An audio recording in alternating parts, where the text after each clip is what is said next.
자, 우리 하나님 말씀 봉독합니다. 사도행전 23장 1절에서 5절입니다. 사도행전 23장 1절에서 5절.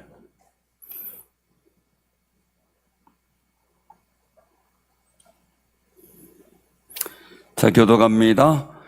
바울이 공회를 주목하 이르되 여러분 형제들아, 오늘까지 나는 범사의 양심을 따라 하나님을 섬겼노라 하거늘. 대제사장 아나니아가 바울 곁에 서 있는 사람들에게 그 입을 치라 명하니, 바울이 이르되 회칠한 담이여, 하나님이 너를 치시리로다. 내가 나를 율법대로 심판한다고 앉아서 율법을 어기고 나를 치라 하느냐 하니, 곁에 선 사람들이 말하되 하나님의 대제사장을 내가 욕하느냐. 바울이 이르되 형제들아, 나는 그가 대제사장인 줄 알지 못하였노라. 기록하였으되 너희의 백성의 관리를 비방하지 말라 하였느니라 하더라. 아멘. 오늘 이 말씀을 통해서 같이 은혜를 나누고자 합니다. 성경학교까지 마쳤어요. 감사하죠? 우리 수관 부목사님 또 우리 교사들 박수 한번 쳐주시기 바랍니다. 근데 교사가 누군지 모르잖아요.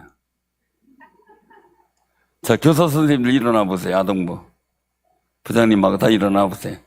다시 얼굴 한번 확인하고 박수. 이제 와가지고 식당 봉사한다 보조교사는 막 애쓰고 하신 분들 있죠? 자, 봉사부 팀원들 같이 한번 일어나 보세요. 어제 그저께 계속 나오신 분들 일어나 보세요. 봉사부장에서부터 다 일어나세요. 얼른 나오세요. 얼굴 한번. 자, 우리 수고했다 박수 한번 쳐주세요. 애쓰셨습니다. 고생하셨습니다. 그래서 우리 꿈나무들에게 비전을 심어줬으니 그게 어떻게 열매 맺을까 한번 생각을 해보시기 바랍니다.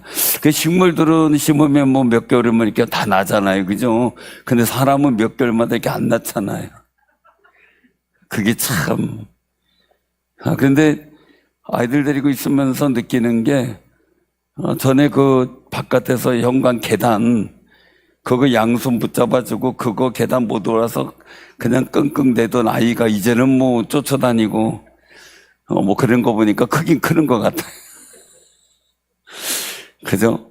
어떻게 클까 한번 상상해 보시길 바랍니다. 어떤 모습일까? 그래서 끊임없이 이제 기도를 했는데 정말 이렇게 자꾸 가슴에 쿵쾅거리는 기대 심리와 이 마음에 감동이 생겨야 돼요.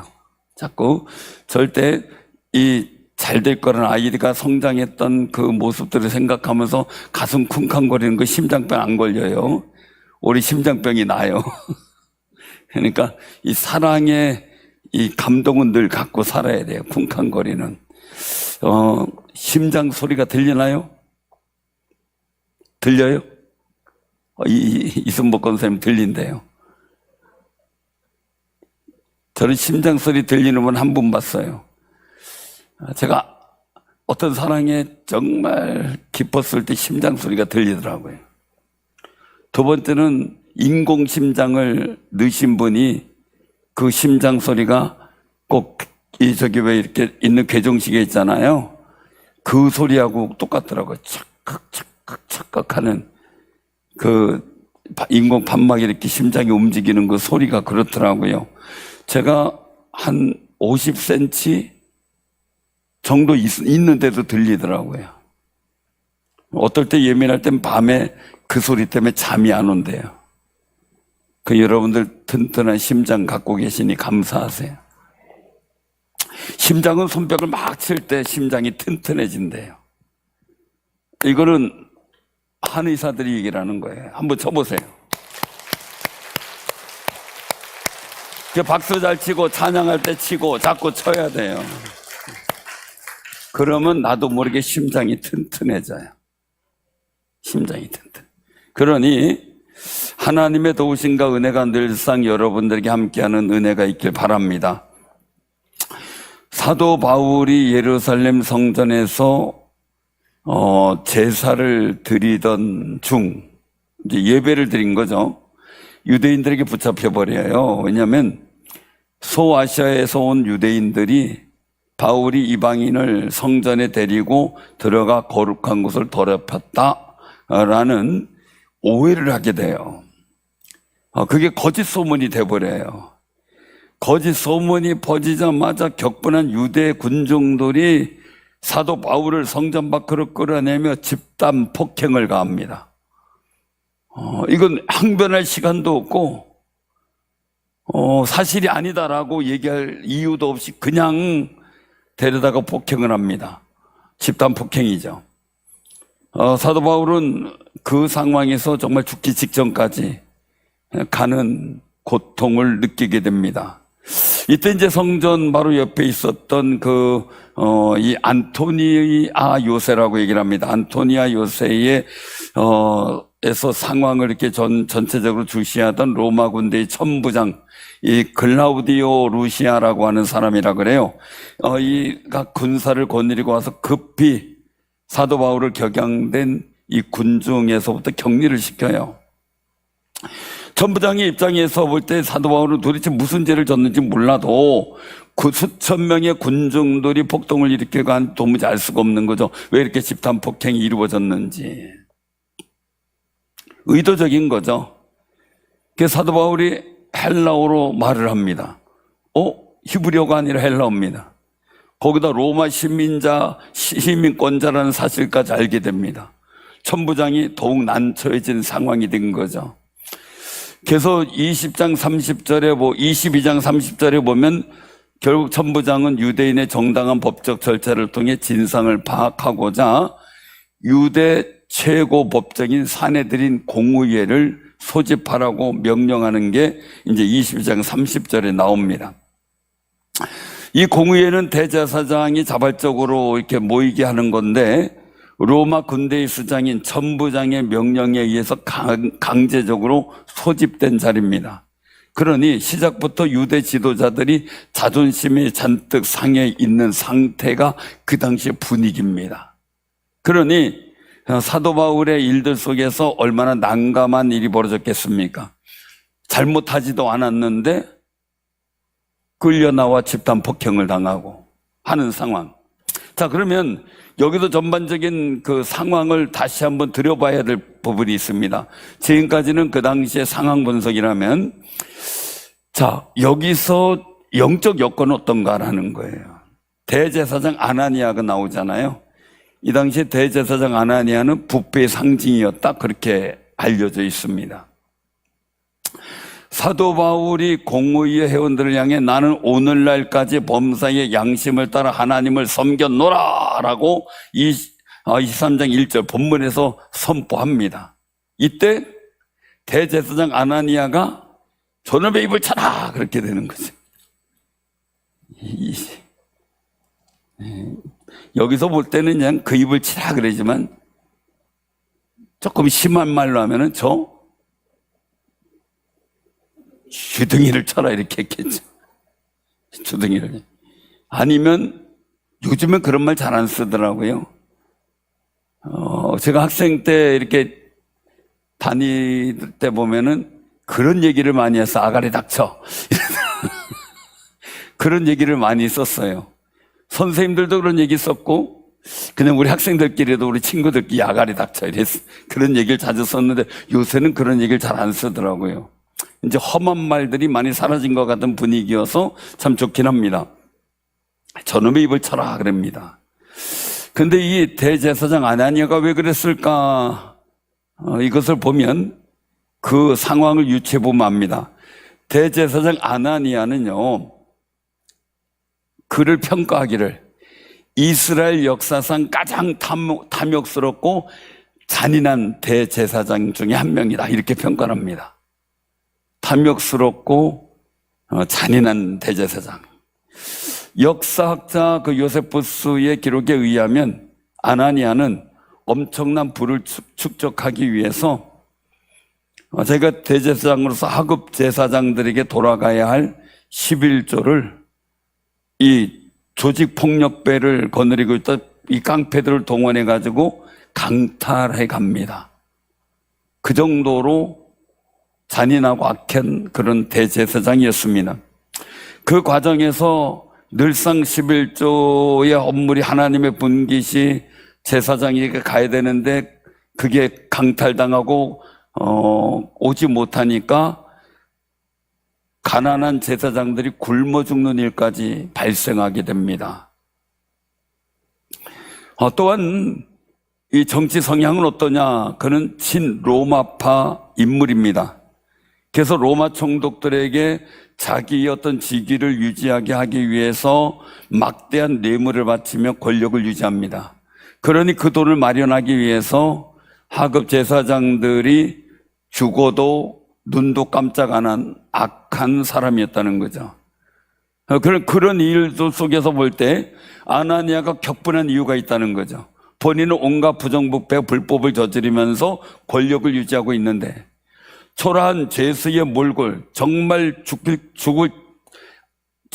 직전까지 흠씬 두드려 맞아가지고 몰골이 그냥 상한 바울이 하나님과 하늘 시민 앞에 양심의 꺼리낌이 없다라고 얘기를 하니 듣기 좋을까요, 안 좋을까요? 이유 없이 내 기분 나쁠 수가 있잖아요, 그죠? 양심에 꼬리 낄 수가 있잖아요. 자신의 위선이 폭로되는 것 같잖아요. 그러니까 아나니아 입장에서는 견딜 수가 없는 거예요. 견딜 수가 없어요. 자, 그러면 두 번째의 분위기를 또 한 가지 보면은 뭘 보냐면 이제 세 번째 분위기가 할 수가 있겠죠. 종교적 배경이에요. 그 당시에는 이 사두개인과 바리새인들의 신학적 갈등이 있었어요. 당시 사내들인 공예는 크게 두 파당으로 나뉘었는데 사두개파와 바리새파예요. 바리새파는 잘 들어보셨죠, 그동안. 바리새인 맨날 등장하니까 예수님 책망 듣고 말이죠. 근데 간혹가다 공감복음에서 사두개인이 등장하죠. 예수님께서 부활이 없다고 따지고 이렇게 했던 파죠. 그 사두개파는 대제사장 아나니아를 비롯한 대지주, 제사장 계급의 귀족들이에요. 근데 이 사람들이 가지고 있는 것은 현실주의. 그래서 로마 권력과 밀착되어져 있는 그런 부류들이에요. 신학적인 그들의 노선은 부활이 없다는 거죠. 천사나 영의 존재도 믿지 않아요.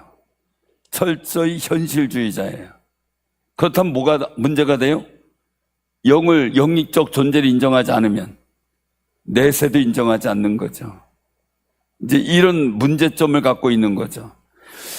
그러니 예수님의 책망을 받을 수밖에 없죠. 자, 그럼 바리새파는 어떠냐라는 거죠. 율법의 전통을 중시하는 종교적 보수적인 부분이에요. 어떻게 보면 사두개파 같은 경우는 굉장히 그냥 정치적 성향으로 본다면 진보적이라고 할 수가 있겠죠. 종교적 보수주의자들이에요. 그래서 율법에 관계돼서 철저하게 하려고 있고, 바로 사도 바울이 바리새파 중에 하나였죠. 그래서 사두개파와 달리 영혼의 불멸, 천사의 존재, 죽은 자의 부활을 철저히 믿어요, 이들은. 자, 이런 상황에 있으니까 항상 갈등이라는 게 있는 거죠. 그래서 사도 바울은 이 공의의 구성원들을 향해 이 상황을 정확하게 꿰뚫고 있기 때문에 자기가 위기가 당할 때 6절에 보면 사도 바울이 공의 안에서 분쟁을 일으킨다기보다는 자신을 보호하기 위해서 한 말이 있습니다. 같이 한번 봉독하죠. 6절. 바울이 그중 일부는 사두개인이요 다른 일부는 바리새인인 줄 알고 공의에서 외치리되 여러분 형제들아, 나는 바리새인이요 또 바리새인의 아들이라. 죽은 자의 소망 곧 부활로 말미암아 내가 신문을 받노라. 바리새인이야? 그럼 바리새인들 어떻게 해야 돼요? 우리 편이잖아. 자, 사두개인은 어때? 바리새인이야? 저쪽 편이잖아. 이렇게 돼가지고 이제 다툼이 생기고 무리가 나눠지고 막 이제 떠들고 막 이렇게 이제 하는 일들이 생겨나게 돼서 언론 첨부장이 사도 바울을 피신을 시켜버리죠. 당시 이 사내들인 공예의 정확한 취약점의 어떤 일들을 얘기했다라고 이렇게 이제 얘기를 하기도 하는데, 중요한 것은 이 분위기에서 가만히 있으면 사도 바울은 언제 돌에 맞아 죽을지 모르는 상황이었어요. 종교적, 정치적 소용돌이 한복판이 있었기 때문에. 그런 속에서 살벌한 분위기에 위축되지 않고요, 눈을 부릅뜨고 정말 용기 있게 복음을 전한 거죠. 자, 그런데요, 이 일들 속에서 우리가 기억해야 될 일들은요, 사도 바울은 이렇게 인간적으로 생각하면 심장이 터질 것 같고 정말 억울하죠. 그리고 죽음에도 두려움이 엄습할 수 있는 상황이죠. 그런데 오늘 본문 1절에 보니까 어떻게 일합니까? 공예를 주목하여 이르되 라고 말해요. 주목하다라는 그 부분은 당당하게 눈을 부릅뜨고 봤다. 이게 뭐 살기적인 눈이 아니라 당당한 모습으로 보고 있었다는 거예요. 그래서 헬라어로 보게 되면은 아테니조라는 말을 써요. 아테니조. 이 단어는 그냥 단순히 쳐다보다는 의미가 아니라 눈을 고정시켰다. 보통 주눅 들면 눈 깔잖아요. 학생들이 뭐 하다가 보면 눈 안 깔아! 그러잖아요. 학생들이. 옛날에 직장 상사들도 그랬어요. 뭐 부하직원만 눈 안 깔아 이러면 또 눈 깔았잖아요. 근데 요즘 눈 안 깔아 이러면 어떻게 돼요?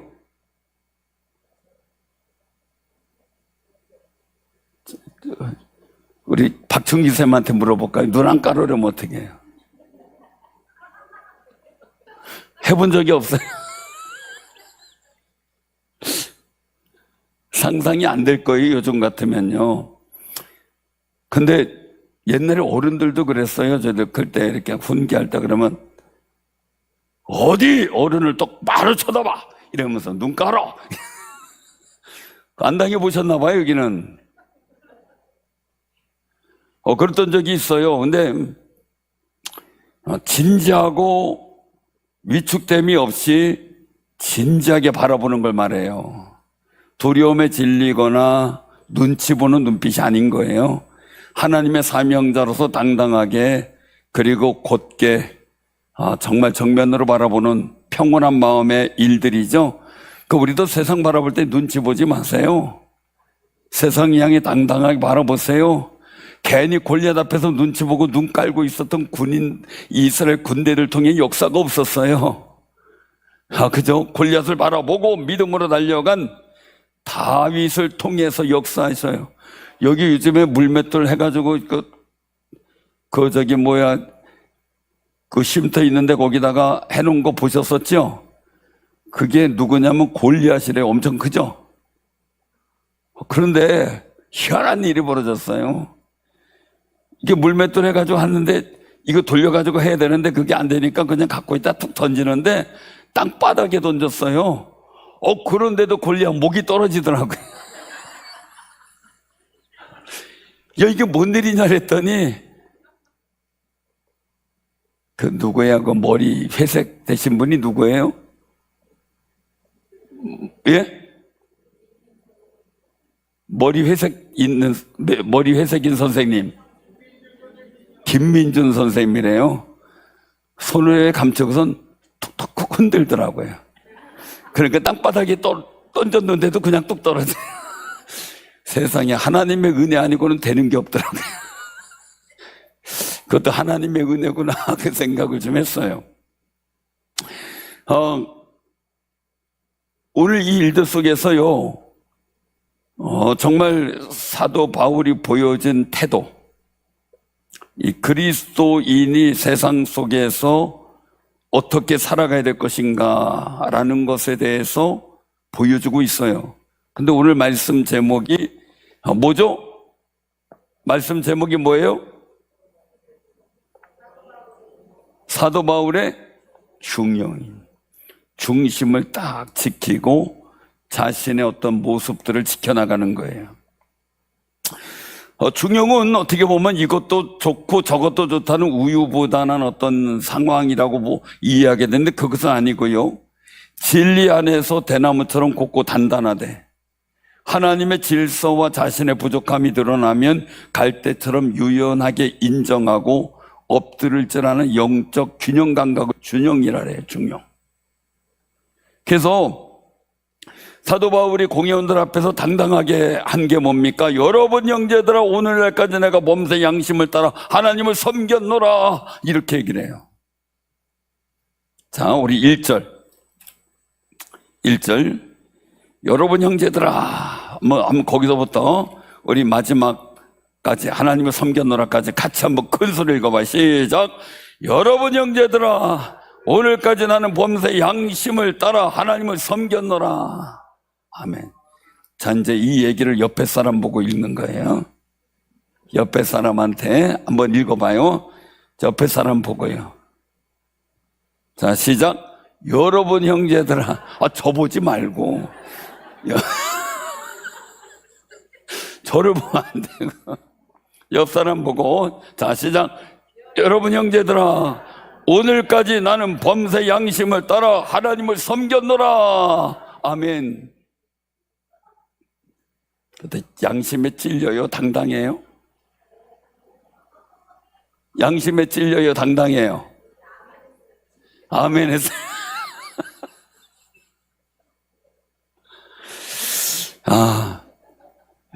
그러니 그 말을 듣는 순간 아나니아가 어떻게 하겠어요? 양심 팍 찔리니 그냥 저걸 때려 죽여도 현찬을 판이라고 생각할 수도 있어요. 자, 여기서 이제 중요한 일들, 우리가 이런 고백을 늘 하게 할 수 있는 담대함을 갖길 바랍니다. 꺼리낌이 없이. 그런데 여기 굉장히 중요한 모습이 나오는데요. 하나님을 섬겼노라 라고 번역되어 있는 이것을 헬라어 원어로 보면요, 페폴리투마이라는 말을 써요. 페폴리투마이. 이 말을 보니까, 이 단위 원형을 보니까 폴리티오마이라는 말을 쓰는데, 이 폴리티오마이라는 얘기는 시민으로서의 의무를 다하다. 내가 시민권을 행사하며 살고 있다, 이거예요. 그러니까 이 사도 바울은 단순히 하나님을 섬겼다라는 말이 아닌 그 차원을 떠나서 더 깊은 차원은 나는 지금까지 하나님 나라의 시민으로서 그 나라의 법과 가치를 지키며 당당하게 살아왔다, 이런 얘기가 돼요.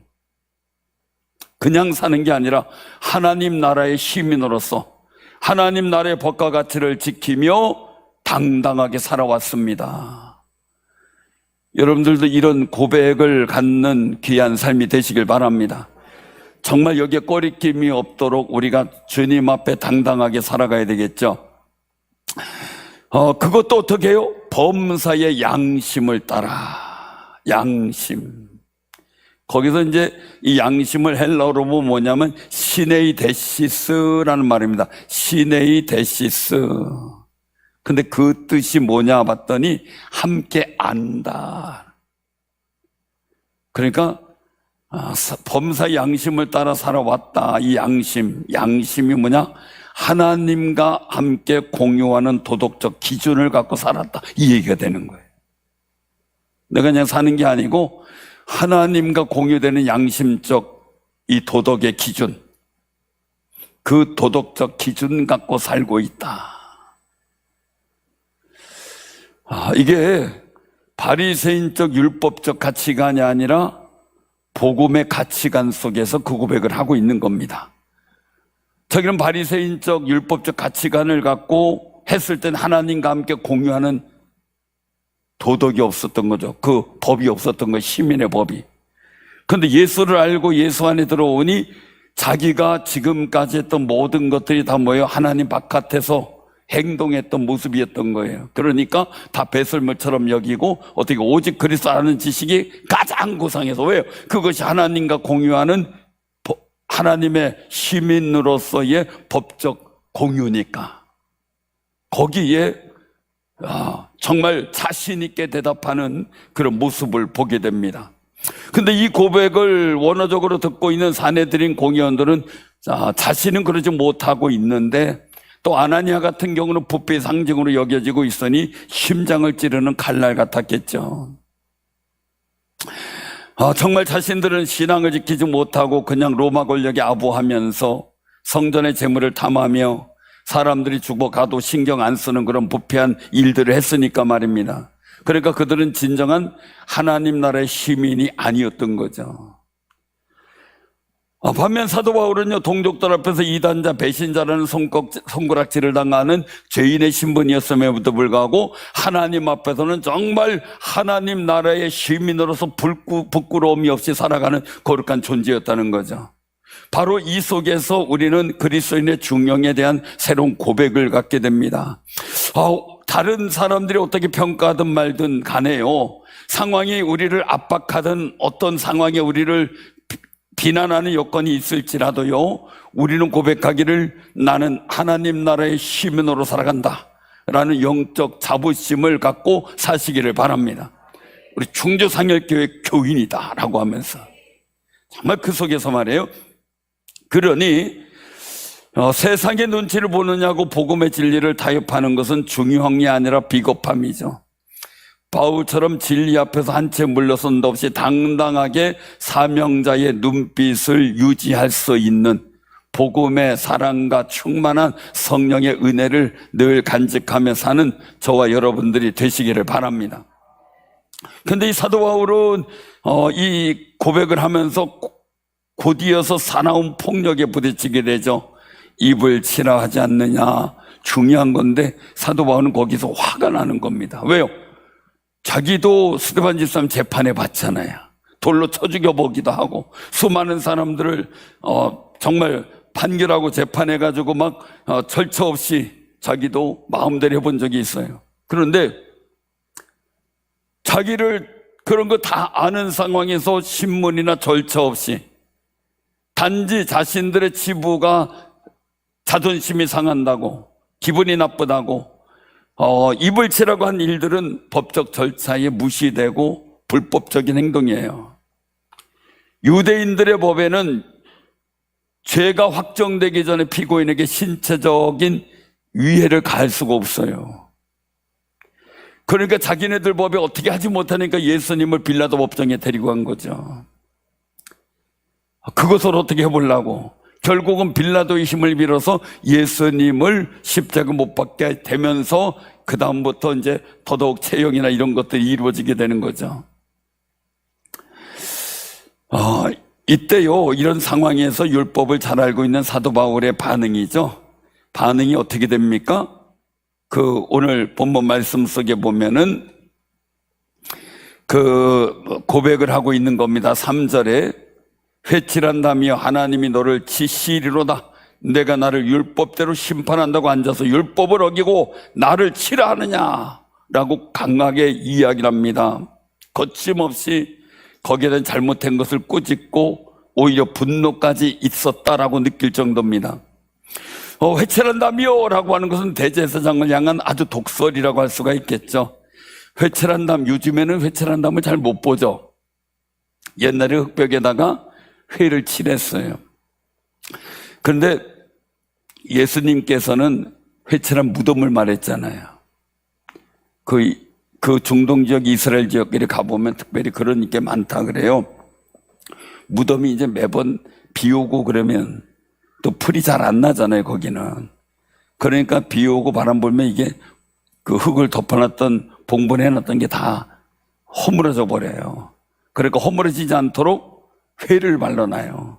그럼 하얗게 봉분을 유지하고 있는 거죠. 회가 있으면 풀도 안 나고. 그런데 그 속에는 뭐예요? 겉에는 회가 칠해 있지만 속에는 생명이 없는 거죠. 회칠한다며 라고 해서 넌 대제사장 목을 입고 속으로는 깨끗해, 겉으로는 깨끗해 보이는 것 같지만 속은 썩은 흙과 먼지로 가득해 언제 무너질지 모르는 부실한 존재라는 거예요. 그런데 실제적으로 이해온 다음에요, 대제사장 아나니아는 수년 뒤 유대 민족주의자들에게 암살당해 비참한 체유를 맞아요. 결국은 여기서 우리가 이렇게 강하게 사도 바울이 하는데 성인군자답지 않은 모습으로 강하게 하는 것을 보게 되죠. 정말 부당한 것에 대해서 강하게 저항도 하고 거친 말을 쏟아내기도 했습니다. 그냥 평범한 성정이었구나 이것을 느낄 수도 있는 상황입니다.